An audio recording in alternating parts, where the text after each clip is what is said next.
We can lose up to 40% of muscle mass by the time we've gone through menopause if we're not paying great attention to what we're eating and the nature of the exercise we're doing. And this is the time of life when we need to sort of pause and think hard about focusing much more on ourselves, thinking hard about eating the right thing, giving yourself a break, not overdoing the stress, sleep and exercise. All these things will make a massive difference to the way you experience menopause. For me, it's really simple. It's protein and fibre with every meal. And you need to really reduce the intake of sugary food and refined carbohydrates. We need to think about exercise because not only does it build health and strength in sort of musculoskeletal terms, but it also really makes a big difference to our stress levels. If you can manage those stress levels, it is a bit of a game changer around menopause. This is your time. You need to think really well about your nutrition, your sleep, your exercise, your stress levels, because all of those work together to helping you get through menopause.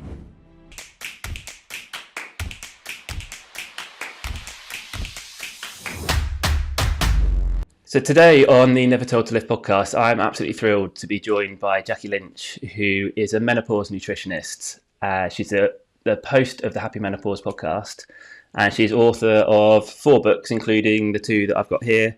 So we've got Happy Menopause and Happy Menopause Guide to Energy.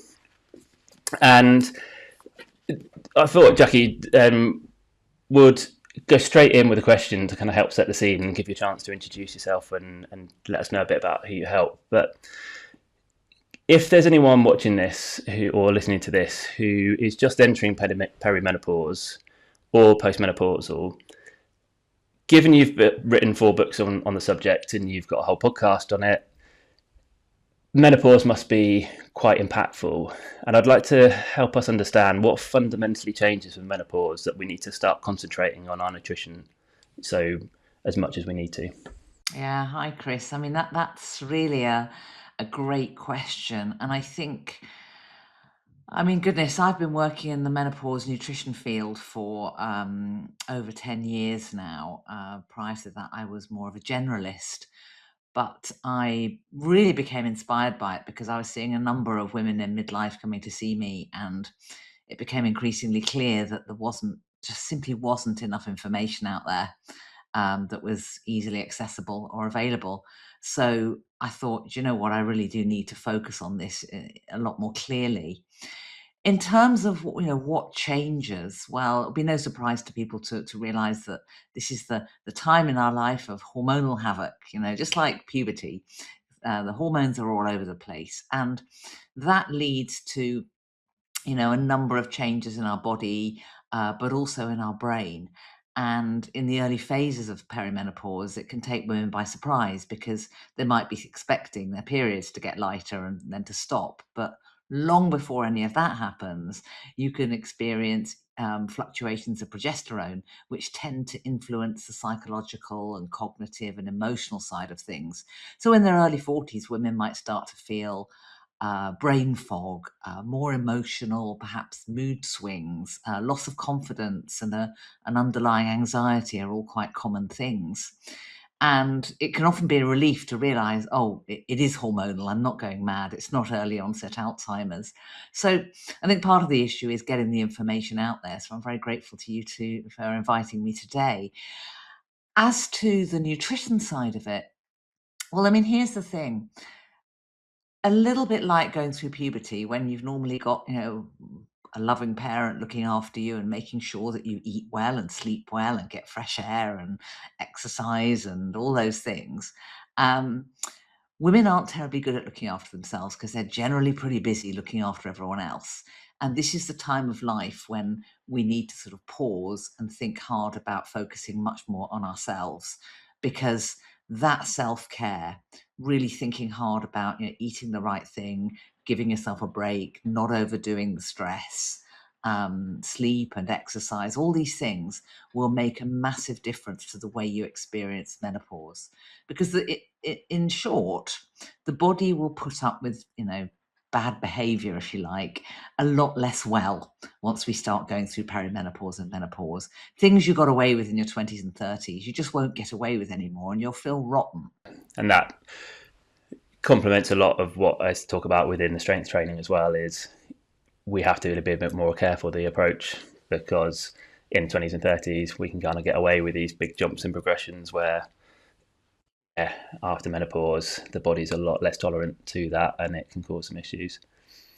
So in terms of then the nutrition, are there fundamental changes in nutritional intake after going through menopause, or is it more that it's the same principles as before, but we just need to be more finely tuned to it because of what you said? We're not going to get away with things in that we did in our 20s and 30s. Yeah, I mean, a lot of it is the really good basics of healthy eating, but we've often lost sight of that a little bit because, we're busy, we're grabbing stuff, we're on the run. There's a lot of misinformation around. I mean, my generation are very much the low-fat generation. We had that drummed into us in sort of the 80s and early 90s that was the way to lose weight. And of course, actually, the first thing the body does with fat is not to make you fat, it's to create hormones. Sex hormones are required. I'll say that again. Sex hormones are actually produced through saturated fat. That's what we need them for. So if we're stripping out fat and avoiding, even good quality saturated fat, that's going to affect our hormone balance at the very time when we do need plenty of hormones. So I think making sure that you're getting the balance right of those macronutrients is incredibly important. We need proteins, we need fats, we need fibre, we need all three of those things to really support us. So I think there's that we need to get right. We need to think about the balance in particular areas we might need to focus on more compared to 10 years earlier. We need to think very hard about our micronutrients, so those vitamins and minerals and other plant compounds that can support us, because the truth is that most women, and for the vast majority, they're going through perimenopause probably at some point in their 40s or perhaps early 50s. It will vary from woman to woman, but for the most part, that's probably what it's going to be. And those tend to be the most stressful times of a woman's life because there's a lot going on. There might be sort of the fabulous clash of the hormones in the household where menopause meets puberty. It might be the empty nest syndrome. It might be the sandwich generation thing where you're grappling with the challenges of supporting a family and looking after elderly relatives. Professional women have more responsibility at work. Can be all manner of sort of financial worries, health worries, relationship issues, the state of the world. There's a lot that's worrying us. And therefore, we're pretty stressed. And stress does a number of things. First of all, it can encourage the body to lay down fat stores around the middle, so exacerbating that sort of midlife spare tire that is probably familiar to a lot of your listeners. But also, it will deplete things like B vitamins that we need for energy and cognitive function, vitamin C, magnesium, zinc, all these things that are really important for our health. So we need to look at it in the round. We need to think about stress management. We need to think about exercise, which of course is your bag, because not only does it build health and strength in sort of musculoskeletal terms, but it also really makes a big difference to our stress levels. If you can manage those stress levels, it is a bit of a game changer around menopause. I wanted to go back a stage there, just for anyone who might be listening, who's the terminology we use, sometimes we don't realise actually people don't fully understand it. Can you just quickly break down the difference between a macronutrient and a micronutrient? Yes, great. Sorry, I was getting a bit jargony there, wasn't I? So macronutrients, that the word macro sort of implies big, doesn't it? And these are the big nutrients. These are the ones that we tend to eat most of. So basically proteins, fats and carbohydrates.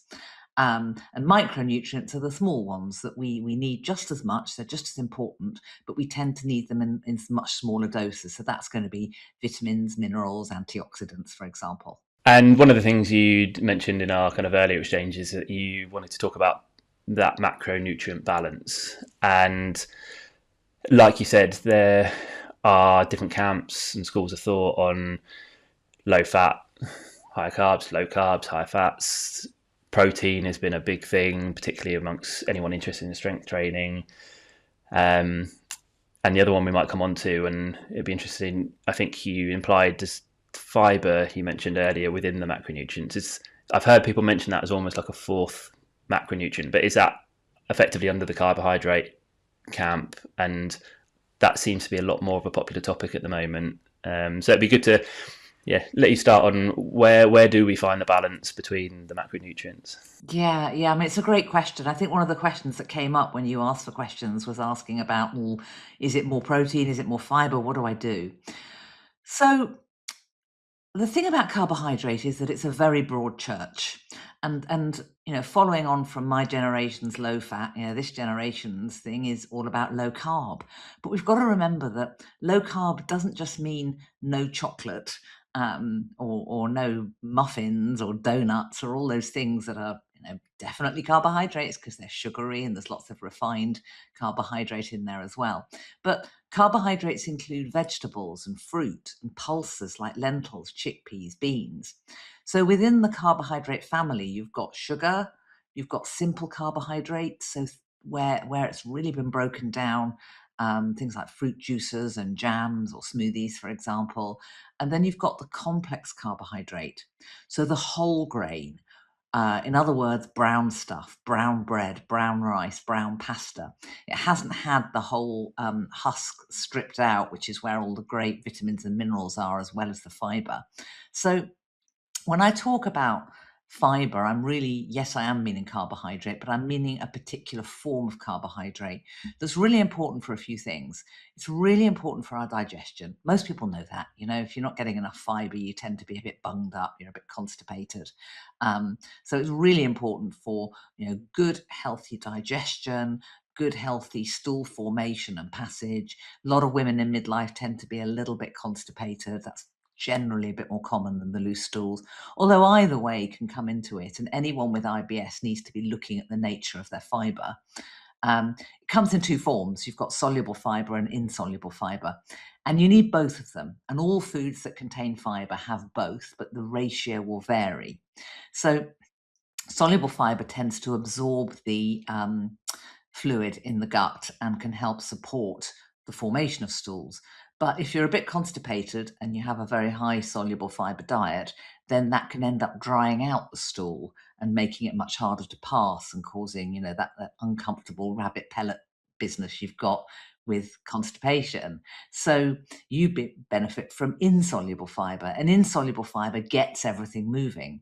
So depending on whether you're more constipated or more loose stools stroke diarrhea, depends on whether, okay, if that's the case, if you're loose stools diarrhea, more soluble fiber, things like oats, great source of soluble fiber.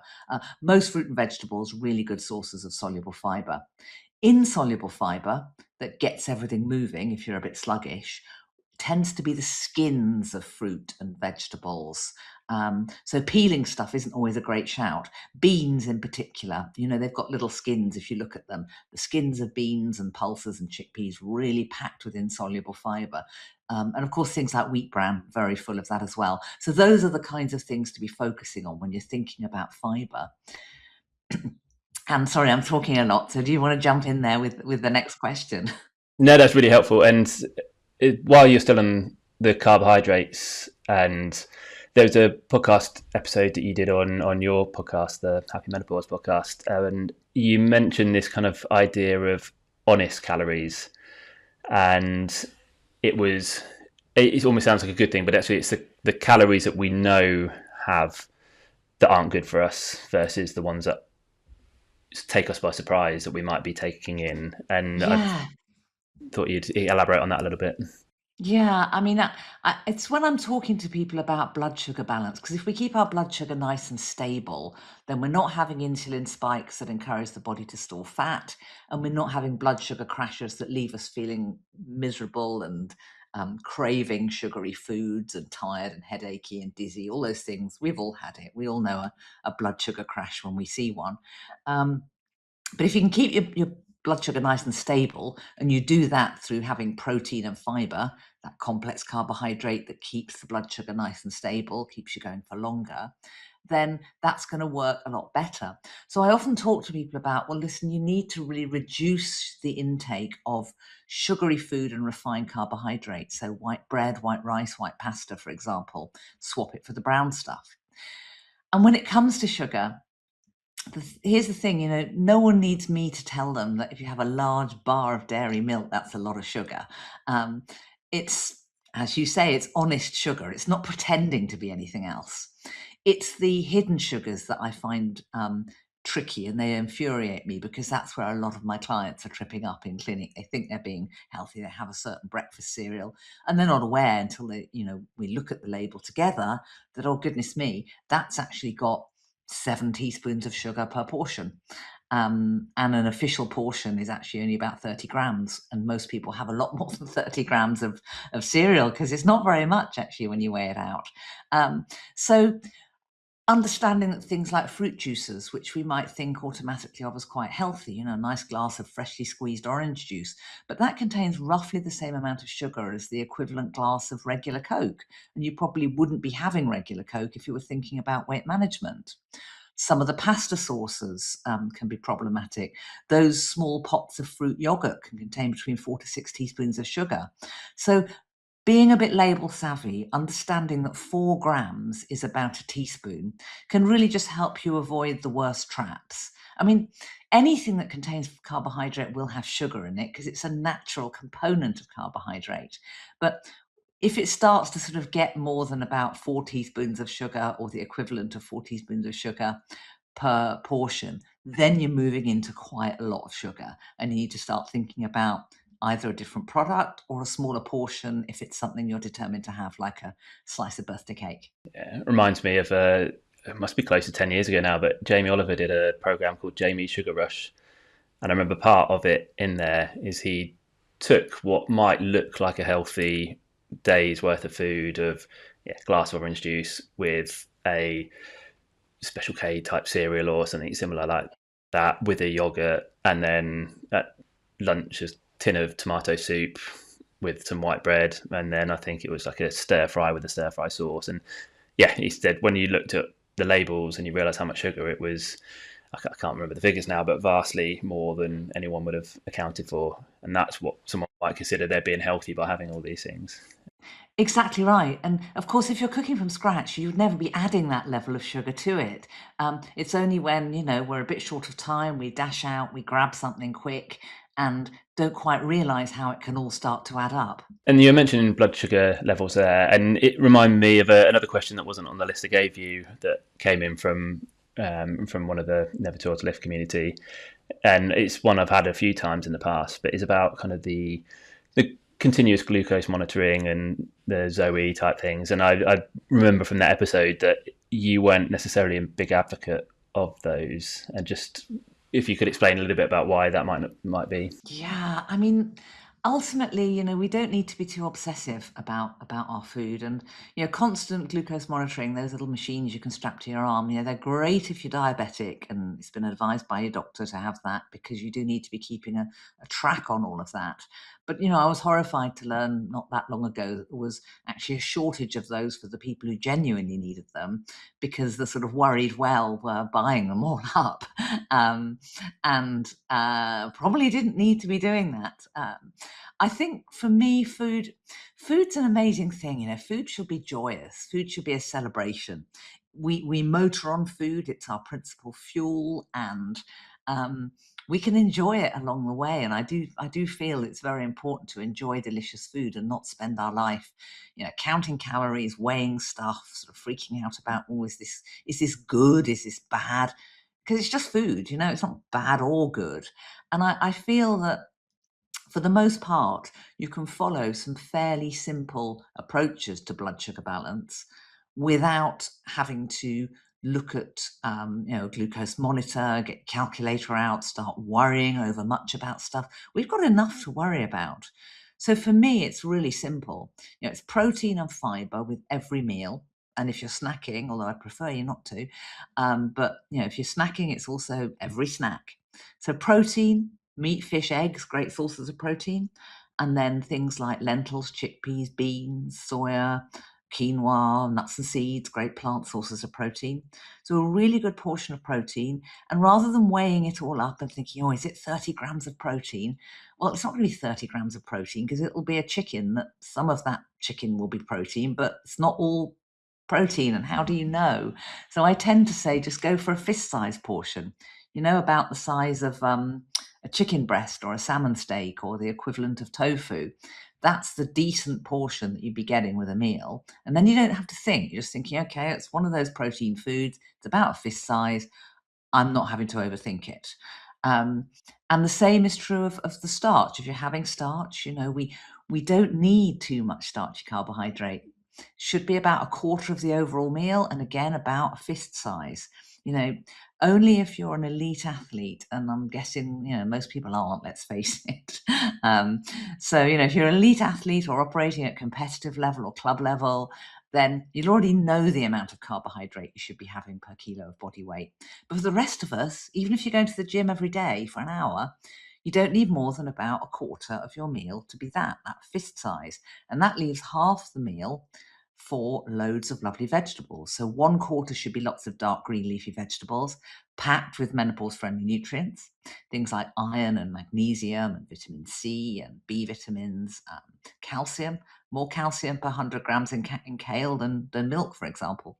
And then the final quarter, the rest of the vegetables, anything that's not green, basically, tomatoes, mushrooms, onions, cauliflower, anything you fancy. So thinking about your meal like that, four fist-sized portions, and then you're not having to count calories. You're not having to think about, what's going on with my glucose? Have I gone too much, too low?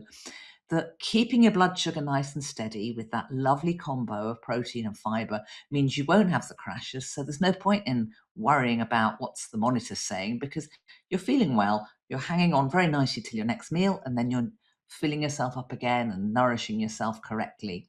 So I don't like us overthinking our food, because I think it can become a little bit obsessive and, frankly, most of the time a little bit counterproductive. And again, it links back in with some of the things I say about strength training. Of people often think they have to do an exercise with the perfect form, and if you can't achieve perfect form, you therefore shouldn't be doing it in case you injure yourself. But by not doing it, you're not building strength, and actually you leave your body prone to more injuries. And people become too fixated on everything having to be perfect. And I think, I see it quite a lot with nutrition. Is it's the same thing. People have to, if it's not perfect, they just give up with it. And I think having generalized rules rather than strict weights and ratios is great. So we talked there about carbohydrates and included the fibre in there. You talked a bit about protein.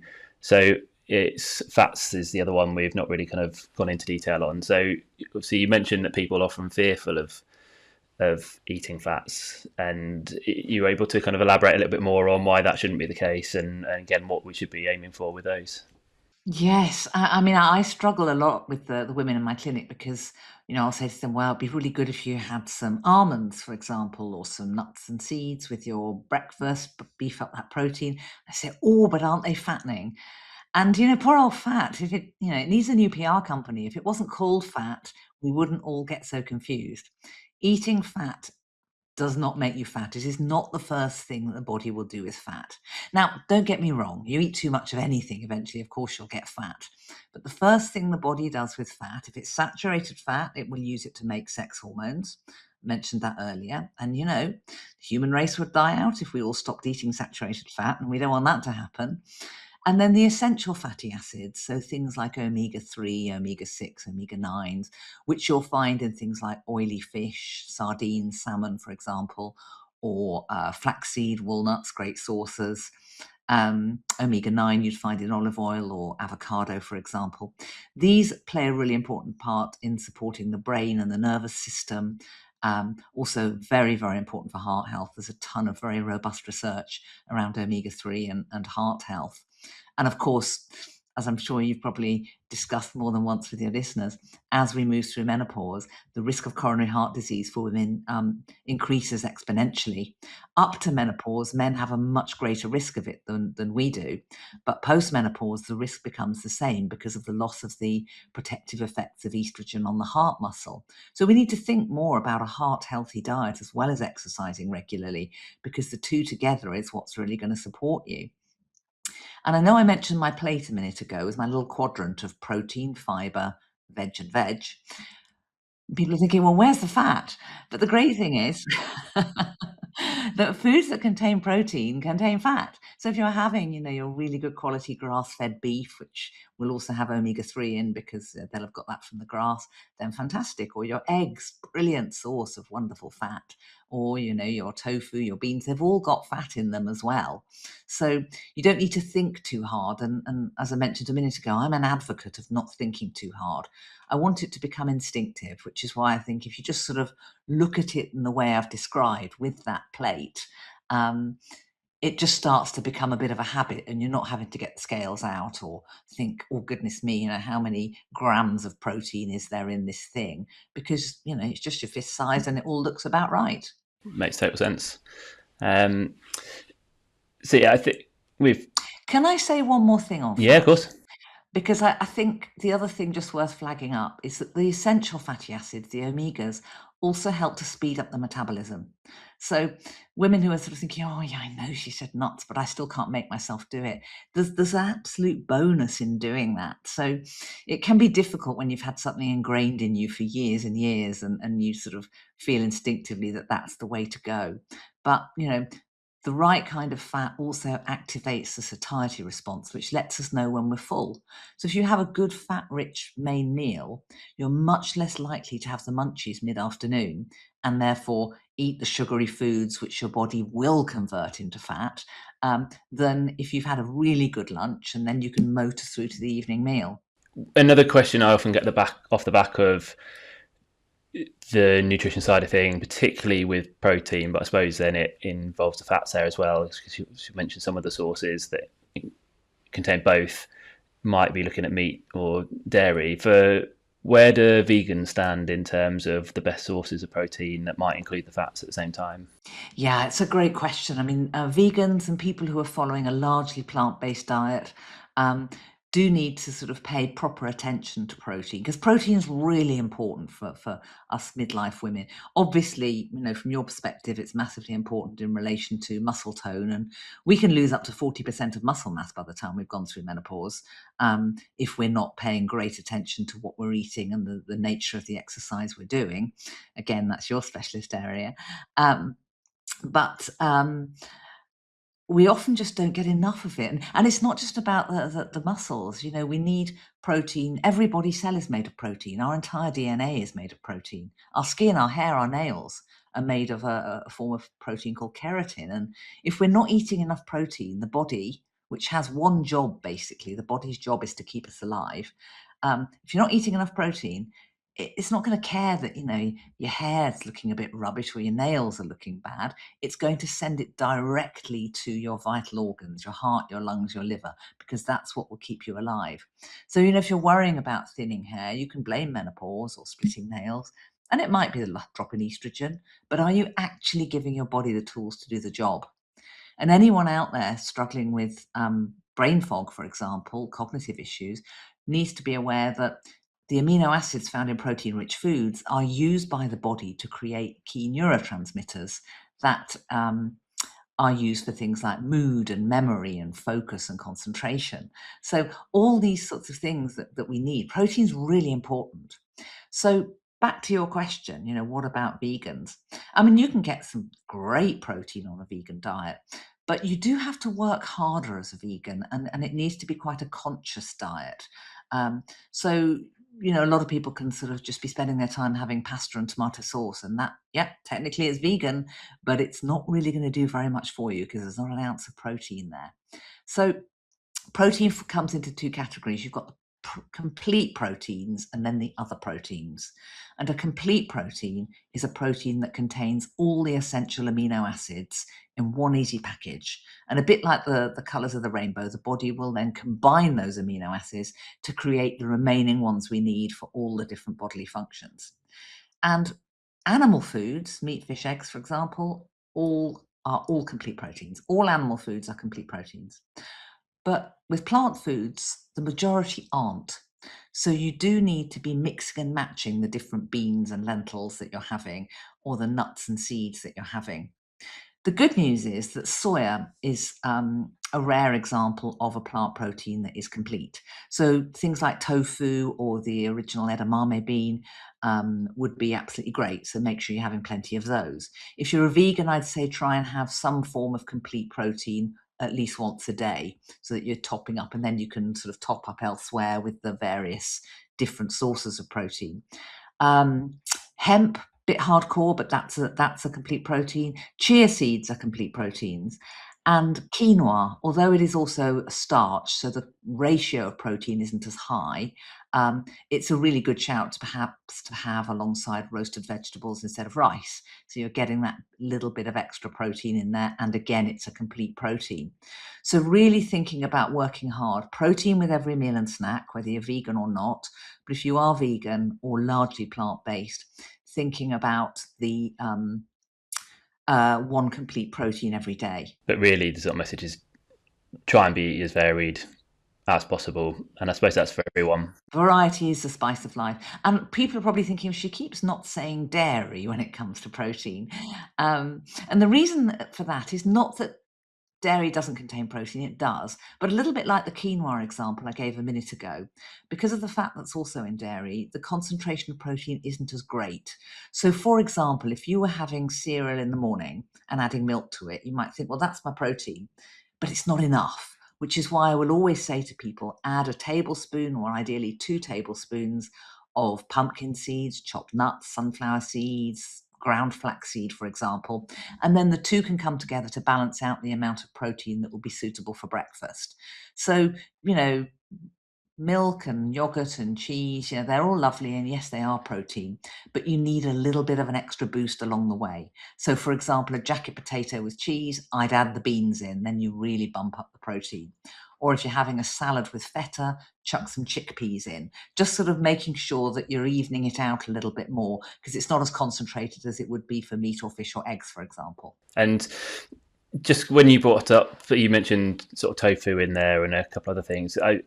It is another question that came in actually today. So again, you won't have seen it, but it asked about fermented foods. And again, I know I've heard you talk about it on your podcast before, but what's the benefits of fermented foods and where do they kind of come in? Okay. Fermented foods are all about the gut, really. So I'm thinking in particular of things like kefir, kimchi, sauerkraut. The fermentation process will create that beneficial bacteria, which can be really helpful for the gut. Most of your listeners, I'm sure, are aware of the sort of notion of bacteria in the gut. We've got a whole range, billions of different bacteria are in there. And we need a good balance. Most of them are meant to be there, but it's the ratio that it's important. So often something that is technically a good bacteria might become not so good if there's too much of it and the ratio isn't quite right. And the beneficial bacteria do two principal things. One of them is that they really support our digestive function, in particular stool formation and nutrient absorption. And really making sure it's not just we are what we eat, actually we are what we absorb. So a really good balance of beneficial bacteria is important there. And it's also very important because it regulates and modulates the immune function. Because about, at least 70% of our immune cells are in the gut wall, and they rely on the beneficial bacteria to work well. So if you don't have enough of them, that can start to cause abnormal antibody reactions, which of course is what a food sensitivity is. So people who might discover they've become a little bit more prone to food sensitivities as they move through menopause, it's not unusual, and that's often down to the imbalance of the bacteria.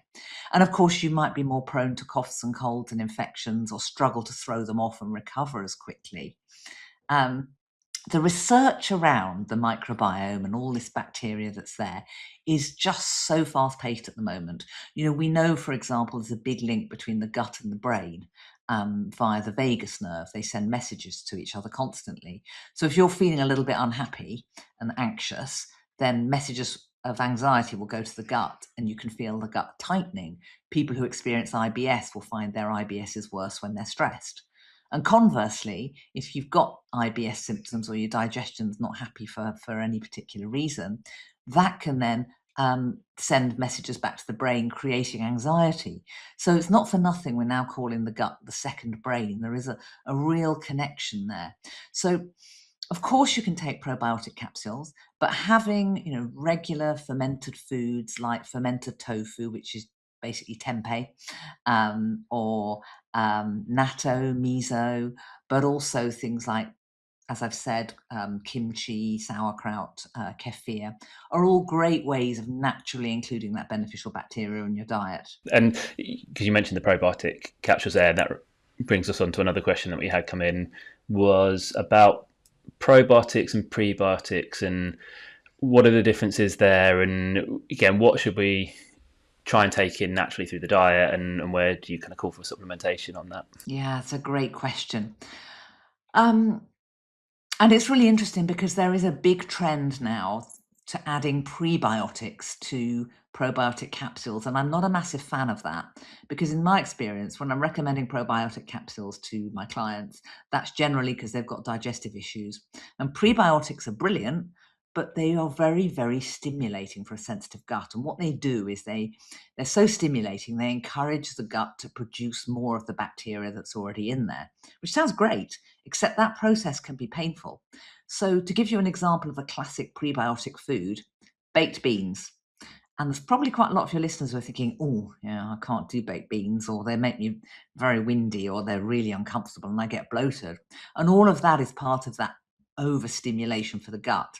So they're brilliantly healthy, but they often need to be treated with a bit of respect. And in my experience, people who've got a delicate digestion for any number of reasons, it's probably best to have a basic probiotic capsule rather than a probiotic and a prebiotic.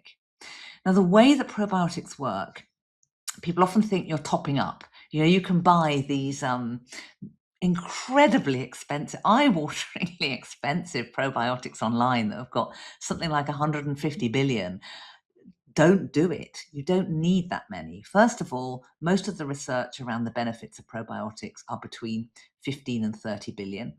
Secondly, less is often more with probiotics because probiotics can also be quite stimulating. So building them up gently and having a small dose and not noticing that they're working is what we want. You don't want to feel rough when you're taking probiotics. But the way they work is that you're not topping up the bacteria. So having 150 billion makes literally no sense because the way that they work is they will go into your gut, they'll hang around for about 48 hours, and then they'll move on. And it's a little bit like a rival gang coming into your neighborhood. They'll sort of arrive, and then your local gang will think, oh, who's this? And so they'll all start appearing on the street corners, trying to look like there's loads of them and they're very threatening, so that then the rival gang will just walk on by and nothing to see here. And that's a bit what happens when you take a probiotic. All this new bacteria comes in. The existing bacteria is thinking, oh, what's this? Don't know who they are. I'm going to start multiplying. And that's great. So your beneficial bacteria is multiplying. And then after about 48 hours, the capsule passes through you and it's left the gut in a better place. So that's actually how they work. So you don't need to be having stonking great doses of probiotic that are costing you an arm and a leg, when a relatively small dose on a regular basis for at least 3 months is likely to A, be more comfortable for your gut, and B, be more effective in the long term and cheaper. Really important. Cost of living. Yeah. And if someone is trying to get something to help with the probiotics, you recommend them capsules rather than existing products like the yogurts that you can get? Or Yeah, I do. On a therapeutic basis, definitely. Yogurt's lovely and it's very good on a maintenance perspective. Yogurt only contains bacteria called lactobacillus. And lactobacillus is one of the 2 families of bacteria that are the most important and prevalent in the gut. That's the lactobacillus and the bifidobacteria. Um, and lactobacillus is really important in particular for vaginal health. So the vagina's got its own set of bacteria, and that's all lactobacillus.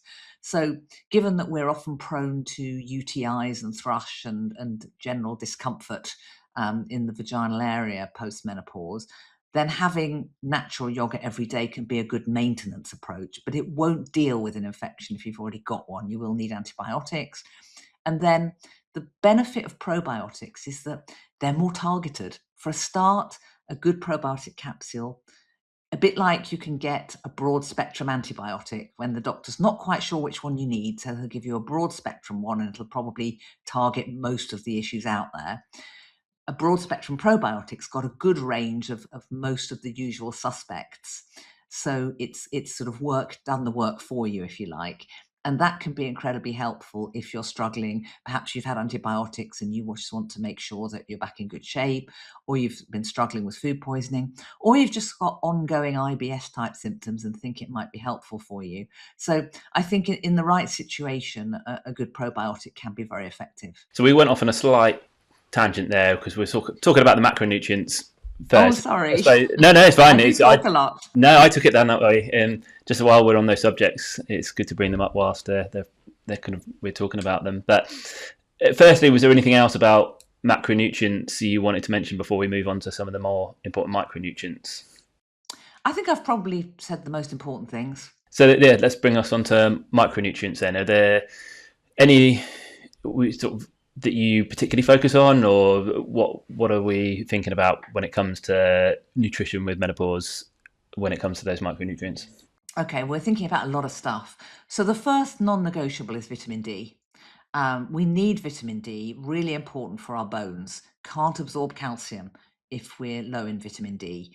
There's no point stuffing yourself with calcium tablets if your vitamin D is low, because all that will happen is you'll end up with calcium deposits in places you really don't want them, which can be painful and problematic. So at this time of year, if you're not already taking it, listeners, you should be taking it right now, because certainly between October and March, everybody should be taking it. And personally, I take it all year round, although I take less in the summer. Of course, we can get it from the sun, but the sun's UVB rays between October and March are too weak in the UK, even on a nice sunny day, to produce the vitamin D you need.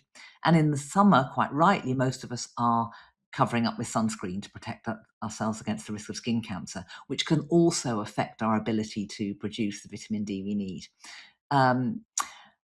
Obviously, from an exercise perspective, anyone who's struggling with bone pain or joint pain or back pain, check out your vitamin D, go to the doctor, get yourself a blood test. If your score is less than 75, then you are definitely requiring vitamin D supplements. But Public Health England are really clear on this. Between October and March, it's a non-negotiable anyway, quite frankly. So I'd really look at that. Also plays a big role in supporting our immune function and our mental health and energy as well. So it's a big all-rounder, and the research around vitamin D is growing every day. It's fascinating, actually. So that's a non-negotiable. Is there any foods as such or is it too minuscule really in food? I mean, you'd need to be eating at least 8 eggs every single day to get anywhere near a sort of vague dose of vitamin D. The single best source is probably liver. Most of your listeners probably not mad keen, but even then, A, you shouldn't be eating vast amounts of liver because that will be too much vitamin A, and B, it still won't really be what you need in terms of the quantities. So a supplement and sunshine in the summer is really the way to go. Sorry, in terms of dosages of the vitamin D, I know everyone's going to be different depending on different heights and weights, but is there too much vitamin D someone can take, or did you just pass the excess? Okay, vitamin D is fat soluble, so the body stores it in fat cells for use when we need it. And you have to go quite far to overdose on vitamin D. There is such a thing as vitamin D toxicity, but that's usually people taking ridiculously high doses, not respecting the dosage on the label, and going too far for far too long. But it's measured in international units, and an adult dose would be very happily between 1,000 and 3,000 international units daily. Now, if you're taking a multivitamin, most multis have got about 400 IU in there, which is about really a child's dose. So if you've got a multi that's got 400 IU of vitamin D, you could happily take 1,000 IU on top of that. I tend to use a spray. Better You do a very nice vitamin D spray. It's very boring taking pills all the time.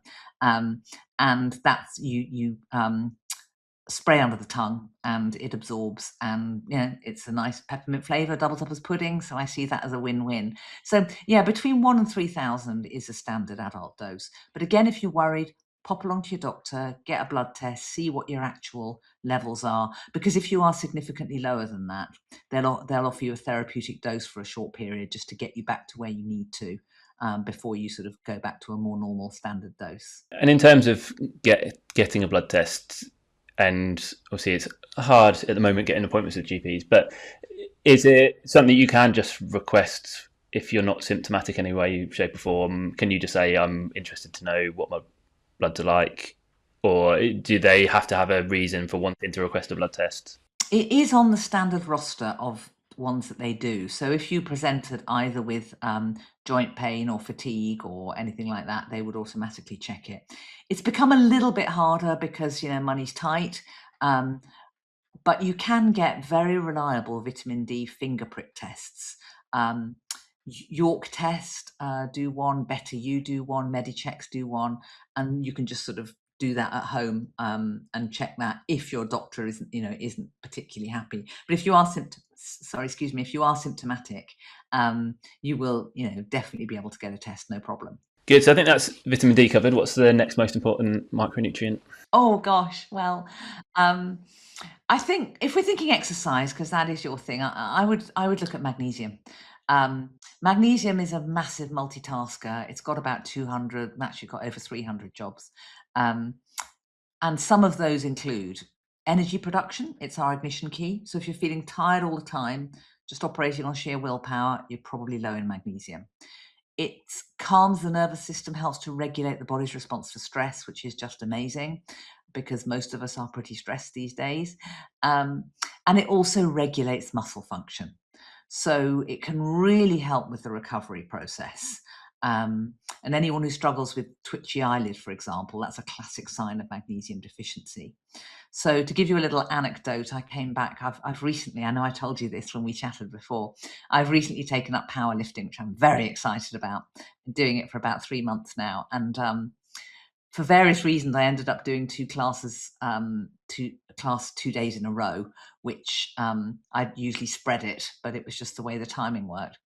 And I came back and honestly, goodness, my quads were absolutely killing me. And it was before I even left the class, they were killing me with all those squats. And I thought, my God, I'm not going to be able to move tomorrow. So when I came home, I got out my magnesium spray, because the great thing about magnesium is there is oral magnesium, which is very effective. But when it comes to muscles and joints, the magnesium works transdermally. So I sprayed myself liberally with my magnesium spray. And within about 5 minutes, I was way more comfortable. It's a really, really good one for people who are looking for muscle recovery. You can do baths as well. Epsom salts is magnesium sulfate, 2 or 3 handfuls in the bath, soak for about 20 minutes, and it can really help, calm the nervous system, but also relax those muscles, particularly if you've got back pain, because it's hard to deal with backs. And just to clarify what you meant by transdermally there, it's just through the skin. It is through the skin. Sorry, I'm going more jargony again. So you said the spray you spray onto your yeah location where you ideally want it, but obviously it's going to... Exactly right. And sometimes it tingles a bit, and that's quite normal. It's just the body adjusting to it, so don't worry if it does that. But yes, it's really worth a look. I mean, you can take oral magnesium, of course, and the maximum dose for that would be 400 milligrams per day. But the good news is that you could use the transdermal, so the skin sprays or the lotions, for example, on top of that, and it wouldn't be a problem because it's not going through the system. So that could be an extra help for anyone who's really struggling with that stuff. And then how about through diet? Is it again similar to vitamin D where it's minimal, or is there things that really help? Thank you for asking, because I am a nutritionist and I should talk about food. Dark green leafy vegetables, they are packed with magnesium. So that's one of the reasons I talk about my little plate as I do. So if you're having a quarter of dark green leafy, so spinach, rocket, kale, watercress, cabbage, broccoli even, at both lunch and dinner, that's a great dose of magnesium on a daily basis. So you don't necessarily need to be supplementing unless you're experiencing some of the symptoms I've already mentioned. And you just mentioned broccoli there, and again, another episode of yours I listened to, you talked about how I think when you were studying, if there's a question you didn't know the answer to, you just put broccoli because it seems to be so amazing for everything. Why is it such a kind of superfood? Is a different, it might not be the right term, but This is a superfood, really. I know that's a marketing term, but I think broccoli definitely deserves that accolade. It's just a massive all-rounder. It's incredibly nutritious. It's packed with all kinds of vitamins and minerals and plant compounds. It's anti-inflammatory, it's anti-cancer, it's antiviral and antibacterial. It contains sulfur compounds which actually help to regulate hormone balance in the body as well, through the liver, supporting the detoxification process, which supports our correct hormone balance, which of course in perimenopause and menopause is super important.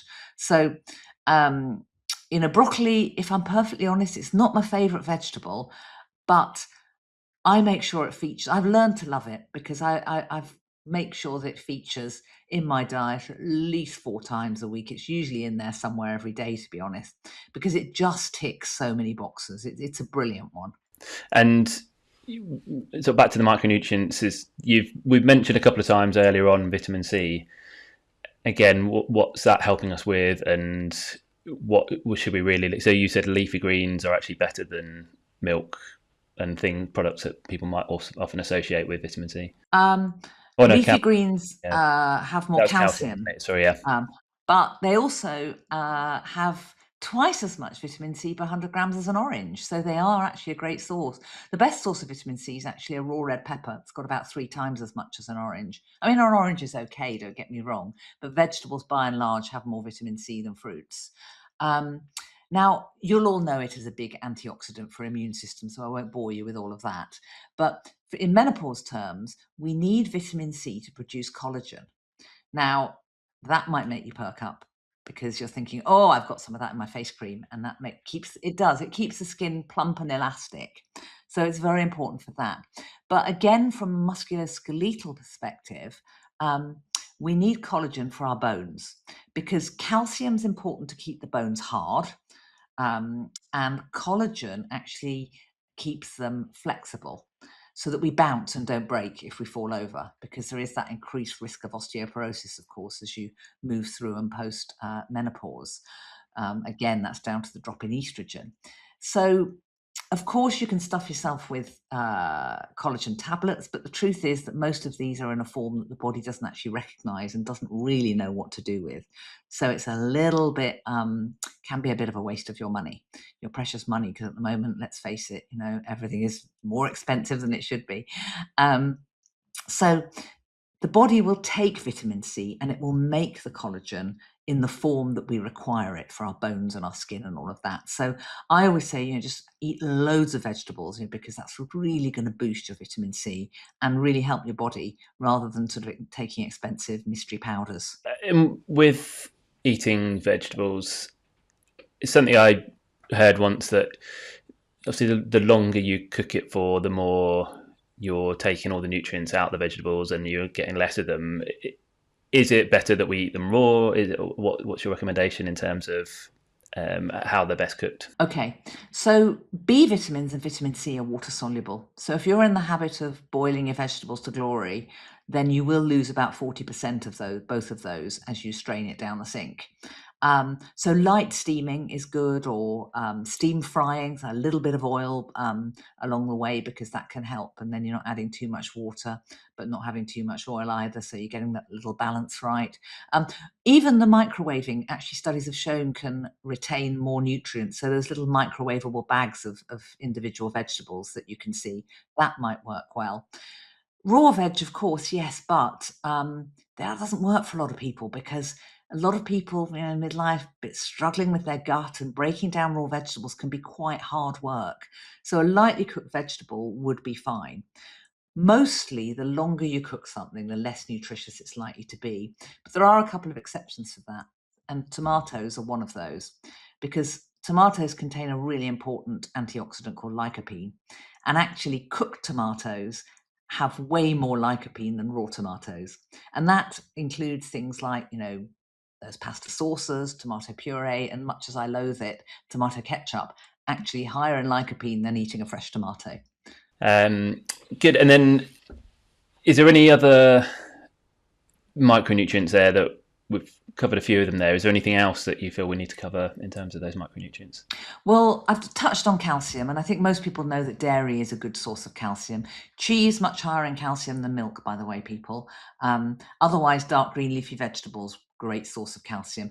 And actually, sardines, about 5 times as much calcium per 100 grams as anything else because of the soft bones. So that could be a good shout if you like your sardines.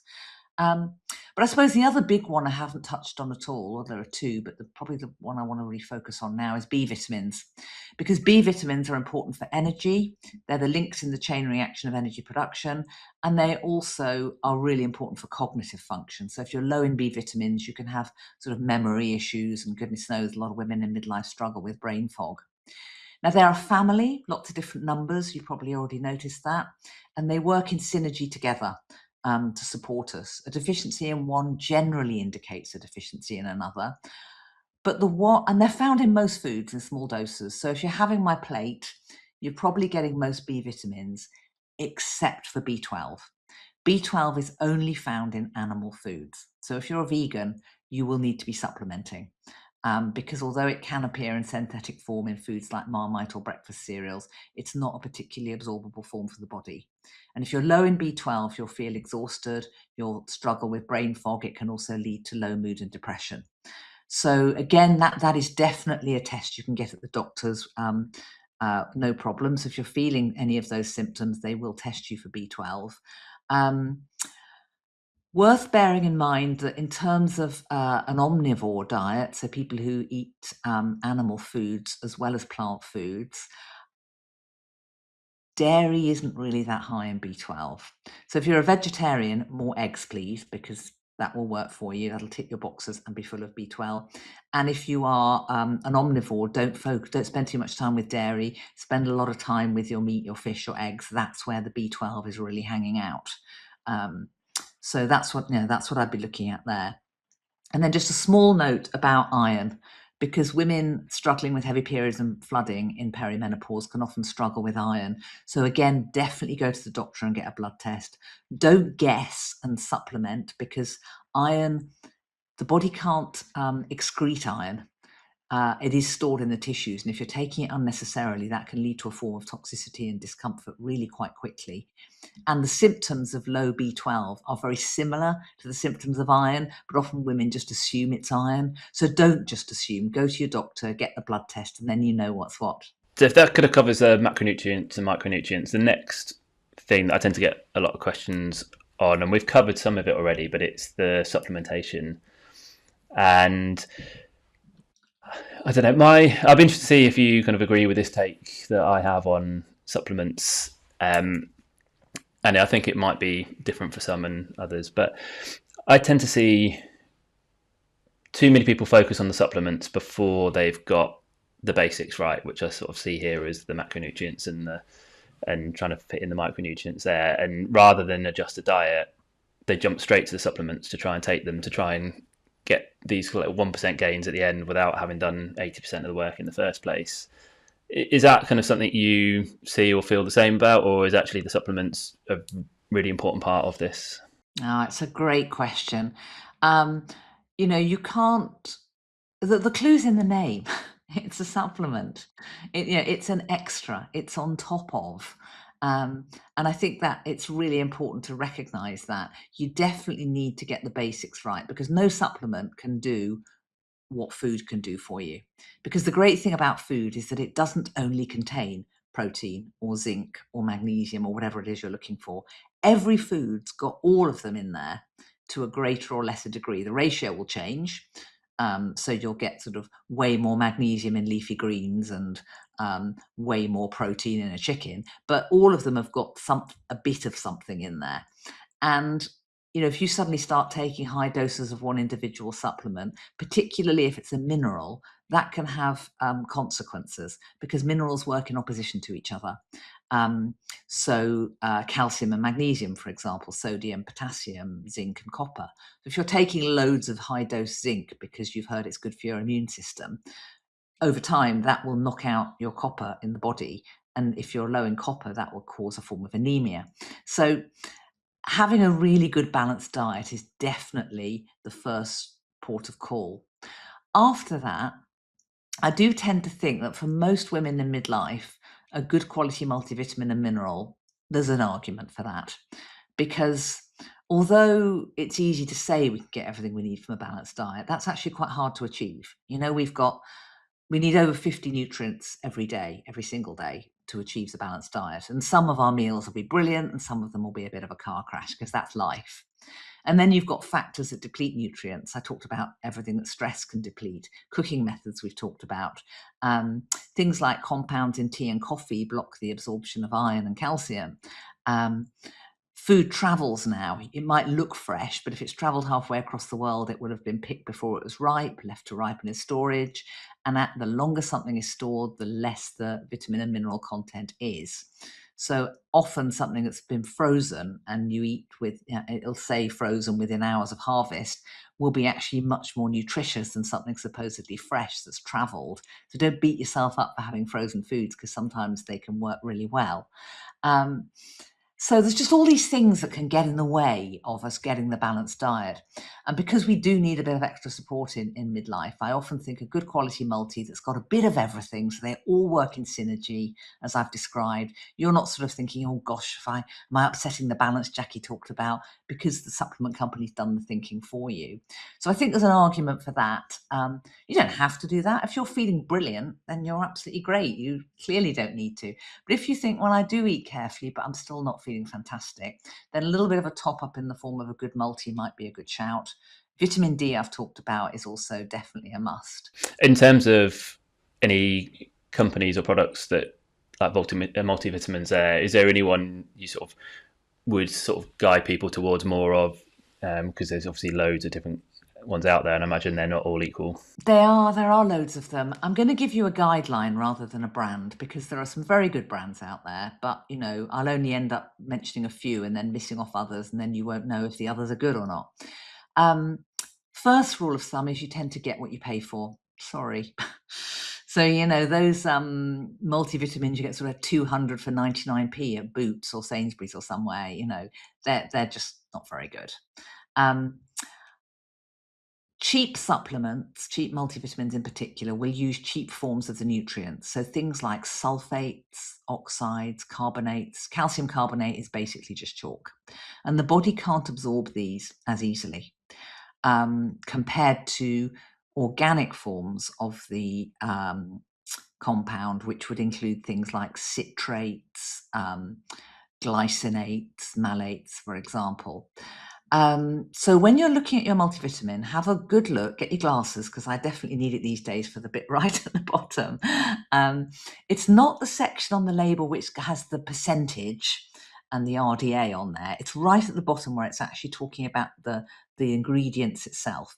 And you'll see things like, you might see zinc sulfate, you might see calcium carbonate. If you see the words carbonate, sulfate, or oxide, that's a cheap form of the nutrient. I wouldn't buy that product.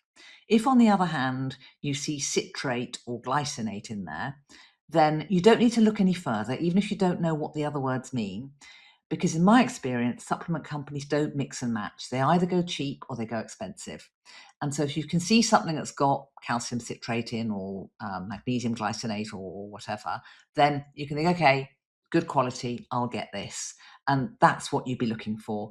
I tend to suggest people go to a good health food store, an independent health food store. So it might be the likes of, Planet Organic, as Nature Intended, or one of those other sort of independent stores, because they tend to stock, particularly good quality brands. Really helpful. Thank you.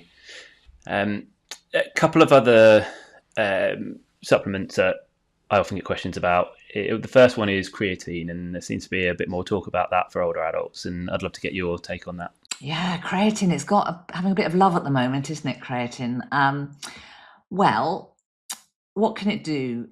You'll know this, I'm sure, as well as I do. It can play a big role in muscle tone, and also muscle recovery. But what we do need to be quite careful about is that it's not a replacement, back to your previous question. So if you're just sort of, hanging out, spending a lot of time on the sofa, and you take creatine, it will not build muscle. It will not. The studies are quite clear. If you are working out and doing the strength training, then creatine can then help to build on that so that your muscle tone improves on top of what you're already doing. So that's when it's actually effective. And it can also, as I say, help to speed up recovery. Interestingly, it can help with issues around mood and cognitive function for some people. Note of caution, quite a few people find that it's an irritant for the gut and you can get quite unpleasant digestive symptoms. So it doesn't work for everybody. I mean, that's the thing about nutrition. It is highly individual. So I think it is very important for people to be aware that, always respect the dose on the label. It's there for a reason. And don't expect miracles. If you're not already putting the work in, you're not going to get much out of the creatine apart from, a debit on your bank account. Suppose there might be a similar kind of answer for anyone who is doing any kind of resistance training. Majority seem to feel like they should be taking a protein powder after their workout, and I'm guessing that you'd much rather people get their protein from the natural diet. Or when do people know whether they should be taking additional protein in the form of like the whey protein powders, etc.? Well, mostly they don't need to, because most of the people I imagine who are listening to this are, like me, a sort of keen and very inexperienced amateur popping along and doing the strength training with someone who is an expert. But, I'm not looking to be a bodybuilder. I'm not looking to be in weightlifting competitions. And I'm certainly not an elite athlete. So, I don't need protein powder. I eat really good quality protein with every meal. And although I very rarely snack, if I do snack, then I always have, it'll be something with nuts or hummus or something like that. So most of us don't need to. It is worth saying that from a practical perspective, some people are really struggling. Perhaps they have a really busy morning or they can't face breakfast. That's a whole other story. And that's something you and I would need to have a separate chat about. But if you think, I have to get up at 5, I can't have breakfast, I have it on the train and I make a protein powder up. Well, okay. I think that's probably a practical, not a bad shout. A note of caution with whey protein, it can be quite hard on a sensitive gut for some people, so you might do better on a pea protein or a soy protein.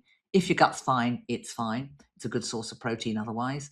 But also in that case, make sure you're adding other stuff. Can you put some nuts and seeds in so there's some fats? Because, if you eat chicken or egg, you're getting things like with an egg, you're getting B vitamins, iron, vitamin A, omega-3, selenium, as well as the protein. You won't get that with just the protein powder.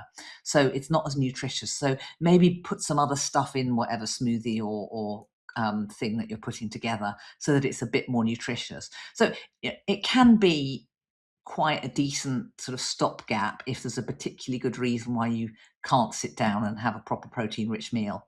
But for the most part, really good quality food is going to just be more effective because your body knows what to do with it and you're not overdoing the amino acid ratio in that case, and it's just a lot easier. And then I've got one more supplement to ask about, and then I think there's just one other question after that because I'm conscious we've gone over the hour mark now. No, it's fine. It's good. It's brilliant information. So the last one is a lot of people that I speak to often have some form of joint complaint somewhere, and then they often mention taking glucosamine. Is that something that is a useful supplement to take, or what's the evidence behind that? Yeah, it's brilliant. Glucosamine's really good for joints, depending on what the problem is. Obviously, if you're low in vitamin D, glucosamine won't make a blind bit of difference if that's the reason for your joint pain. But assuming you've got something like osteoarthritis or are simply looking to recover from some kind of injury or perhaps surgery, then glucosamine can be incredibly helpful. It often comes in compounds with sort of other things like MSM and turmeric, which is anti-inflammatory. So sometimes a little complex can be quite good. It's mainly derived from shellfish. So some people find that glucosamine upsets their tummy if they don't get on well with shellfish. So you can get vegan glucosamine. Don't give up and think, oh, well, I can't have it. Just go and get yourself a vegan glucosamine and then you'll be sorted.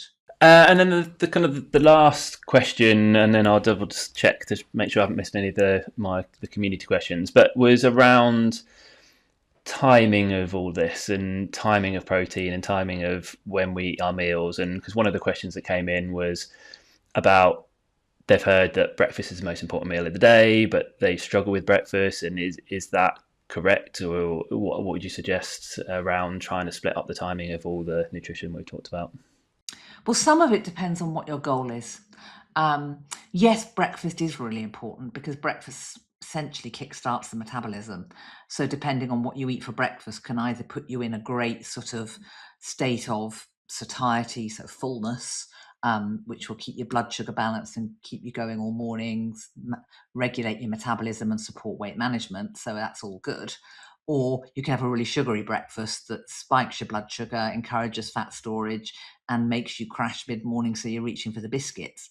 So it's as much what as when, I would say, is the first thing. A lot of people say to me, oh yeah, but if I have breakfast, I'm hungry mid-morning, whereas if I just wait till lunch, I'm not. And that generally means they're not getting enough protein with their breakfast. So I'd start to look at the protein, because if you have proper protein with your breakfast, then it will keep you going right through to lunch. So there's that to consider.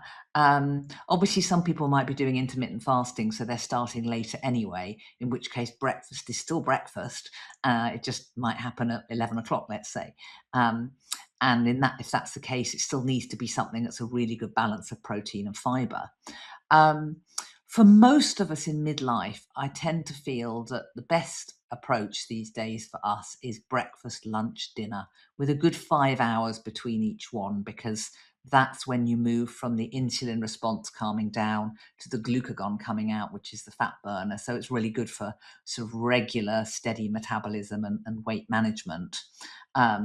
So that's generally sort of what I'd recommend. But obviously, it's horses for courses, and everybody's slightly different. You might be working shifts, and of course, everything is turned on its head if you're doing night shifts in particular. But I think sort of regularly nourishing our body is a really important thing to do in midlife. I'm not a massive fan of fasting. It's not for everybody. And I tend to find that although it can be quite effective for weight loss initially, it tends to stall after a while. It's actually only supposed to be done for a short period. And some people find they're doing the 16-8, where you fast for 16 hours and eat in an 8-hour window. And they're doing it for like 2 years and then wonder why they're not losing any weight. And then they sort of close the window further and close the window further, and they're eating less and less, and they're not losing weight. And that's a real sign that your metabolism's just said enough. I'm not going to burn any more food as energy because you're not feeding me properly.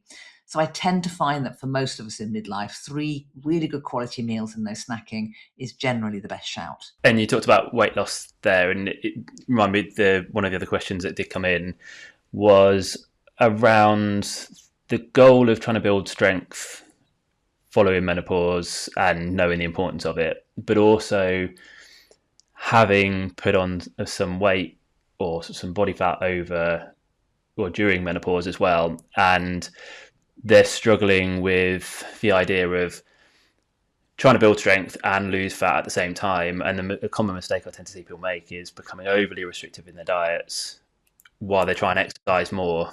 And what would you say to someone? Because her question was, can I lose weight at the same time as building strength, or should I lose the weight first before I build the strength? And yeah, I'd love to get your thoughts Yeah. or I mean, what general she really advice. means is, can I lose the fat? It's not the Yes, of weight. course. Weight's just a number, isn't it? Ultimately, we all talk about weight, but it's fat that we want to lose. Most of us, anyway. And yeah, absolutely, you can. I mean, you know this as well as I do, Chris. That the strength training is a really, really important way to burn fat, because the more muscle you have in your body, muscle burns fat. So that's definitely you can do it. You need to be eating well, of course you do, because you need to fuel yourself while you are training. But again, that comes back to really good quality meals. So if you're having breakfast, it might be 2 eggs with some wilted spinach and smoked salmon and good quality wholemeal toast, or it might be really good Greek yogurt by which I mean not Greek style, but authentic Greek yogurt. 9 grams of protein per 100 grams is the one I'd be looking at. And then 2 tablespoons of ground flaxseed or pumpkin seeds, along with the fresh fruit or the oats or whatever it is you're mixing it with, so that it's something like a real meal that's nourishing you. The things that won't help you with your strength training are sugar, because it's not going to help you build muscle. And it's not going to help you with your weight, because the first thing the body does with excess sugar is turn it into fat. That's the culprit. That's the main culprit when it comes to weight gain. So, if you're eating really good food and even think, gosh, I'm eating more than I was before, as long as we're talking protein, fibre and good quality fat, then that's fine, because you're going to end up being more toned. You're going to lose that fat, which is what you really want to do. It's whether or not you're sort of having sneaky Mars bars in the middle of it all, that's where the problem's really going to lie. Great. And I had a bit more of a sort of slight tangent question of you going back to the fact that you started recently doing a lot more lifting, and if that's something that's been quite new to you, I'm more generally interested, and people might be interested to hear, what benefits have you noticed outside the gym to feeling stronger and being stronger? Well, it's quite significant, actually, because I think one of the things, I remember when I first started running, which I started in lockdown, and I'd never run in my life, even though my dad was an athletics coach, so it was probably a reaction against that. But I went running because you couldn't really do anything else, and I did Couch to 5K, and I discovered that I loved running, even though I'm terribly slow, but I found it really empowering, and it gave me a sense of physical confidence that I found quite striking. And it's the same with this. It's that sense of physical confidence, and stronger things like stronger grip. I've definitely got a stronger grip already. I've noticed that quite clearly. So although I can't open every jar going because some of them are really tight, I had to do something recently. I can't remember what it was that I was trying to open, but I remember thinking, oh, I'm pretty sure I couldn't have done that before. I notice, this is probably make you laugh. I always make a point of getting up off the sofa without using my hands. I've been doing that for years because I know that's a really good sort of thing to do, and it's sign of one of those longevity things, isn't it? If you can get up without using your hands. And my sofa's quite low, and I've been doing it and not really worrying about it. But what I've noticed is that my legs are much stronger. So although I didn't think I was struggling, I now notice that I get up much more sort of easily. And I wasn't actually struggling, but I can definitely notice a difference in the way I get up compared to what I was doing before. It's sort of small things like that I'm noticing, and I'm finding it really exciting. There's a real sense of empowerment in being able to lift weights. Yeah, I think that's one of the more important things is, the physical side of it, but it's that confidence that comes alongside that a lot of people find. And that's the thing that drives you to want to continue. But now it's great to hear that you're enjoying it so much, and you've got that excitement, and you can see how much you're lit up just for talking about it. It's brilliant. Great. Well, I think that you've covered everything brilliantly there, and I think all the kind of questions that came in from the community and everything I wanted to talk about, I think you covered in a lot of detail, and it's a really valuable episode. No, it's great. Sorry, everyone. I know I talk a lot. But I imagine there might be some either follow-up questions, or it might be a good chance to kind of mention the books you've got. And where can people find more about you, or where can they find the books? Well, you can come find my website, which is well-well-well.co.uk. So well. And if you're interested in the clinic, you can book in for a free discovery call, and we can have a chat about your goals. My books are The Happy Menopause, Smart Nutrition to Help You Flourish. So that's a symptom by symptom guide to managing your menopause with nutrition. That's the one. And my latest book is The Happy Menopause Guide to Energy. So really helping with physical and mental energy and drilling down into that particular area quite sort of in a detailed way. You can find those on my website or in all the usual places wherever you like to buy your books. And the Happy Menopause Podcast, if you want to listen to nutrition-specific stuff. And you can follow me on social media at well UK. Brilliant. And that's all the sort of the standard ones: Instagram, Facebook. Yeah, absolutely. Great. And I'll make sure I'll get those all off you, and I'll link to all of those, the books, the podcast, the clinic website, and I'll put those all in the show notes the episode. Fantastic. Thank you. Good. I mean, was there anything else that you feel we've missed that you wanted to cover, or do you think that's kind of everything there? I just think the sort of overarching message to everyone is really very much, this is your time. I know you're very busy looking after all sorts of things, whether it's, work stuff or family stuff or whatever it is, but you do need to look after yourself. You do need to put yourself first at this time. You need to think really well about your nutrition, your sleep, your exercise, your stress levels, because all of those work together to helping you get through menopause. So, take a bit of a pause, spend a bit of time when you've got some free time, go for a walk on your own and start to think about what your goals might be and how you can really support yourself, because it will pay dividends. That's a great final message. So thank you very much. I can't thank you enough for giving up your time to talk to us all. But yeah, I will. Well, I think at some point I might be coming on your podcast, so we'll have to get. Most definitely. I'm looking forward to it. But no, thanks again, and I hope you enjoy the rest of your day. Fantastic. Thanks for having me.